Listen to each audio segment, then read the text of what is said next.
Des moments avec Dieu avaient un temps de réflexion pour chaque jour. 3 avril. Ils sont inutiles pour le salut.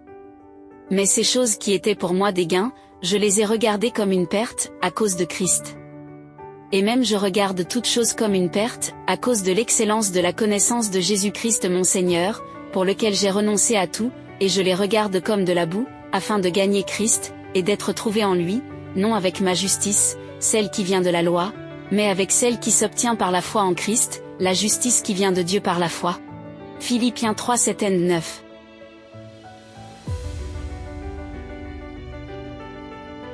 Il n'y a rien de pire que de se tromper soi-même et de croire que l'on va bien.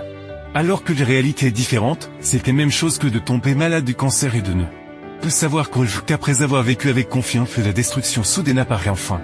Il en va de même pour le feu de nombreux chrétiens, qui pensent qu'il vaut bien et sont très à l'aise dans leur situation unique.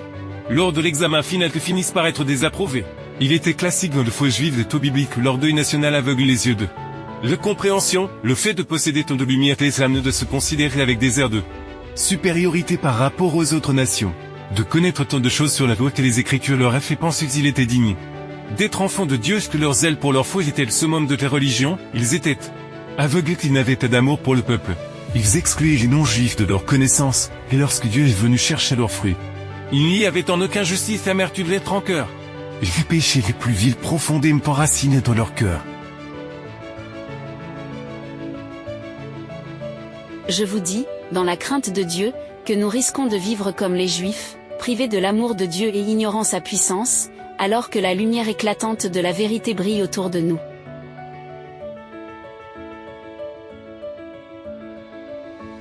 Comme sont disparus les temps du premier amour, où il n'y avait peu de disputes théologiques entre frères où l'on lisait les Écritures le soir, sans grande lumière. Et les chrétiens parlaient de l'amour de Dieu et de son salut, fini le temps qu'il y avait une vraie piété, où l'on aimait son prochain où on l'aide, où l'on ne critiquait pas son frère pour sa faiblesse, mais on lui donnait les forces de continuer dans la foi, où le pasteur venait après un long temps où l'on se réunissait pour écouter les nouvelles qu'il nous apportait. Mais aujourd'hui, alors que plus de lumière est révélée au peuple du Seigneur, plus nous sommes devenus incrédules, et plus nous sommes devenus impies dans les pratiques de l'impiété. Dieu te bénit son église. Il y a aujourd'hui des maisons de prière bien construites, avec de beaux meubles et une amplification professionnelle mais de foi rare. Il y a peu d'hommes courageux qui n'ont pas peur d'appeler le péché par son nom.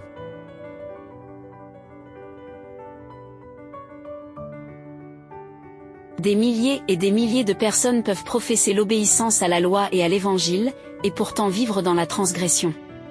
Des hommes peuvent présenter clairement ce que la vérité exige des autres, tout en étant charnels dans leur propre cœur. Ils peuvent aimer et pratiquer le péché en secret. La vérité de Dieu peut ne pas être vraie pour eux, parce que leur cœur n'a pas été sanctifié par elle. Toute profession de faute est inutile si nous n'avons pas connu l'amour de Jésus dans notre propre expérience, si nous n'avons pas connu le Seigneur. Notre conversion était superficielle et tous sommes trompés croyant que tout va bien. Combien de choses qui nous paraissent bonnes, nous les abandonnerions finalement si nous nous mettions au pied du Christ. Allons donc d'abord vers le Seigneur et faisons tomber les balances pour voir que nous avons besoin de lui. Amen. Merci pour écouter cet audio. Nous vous invitons à partager avec votre. Contactez et visitez le site web. biblewell.com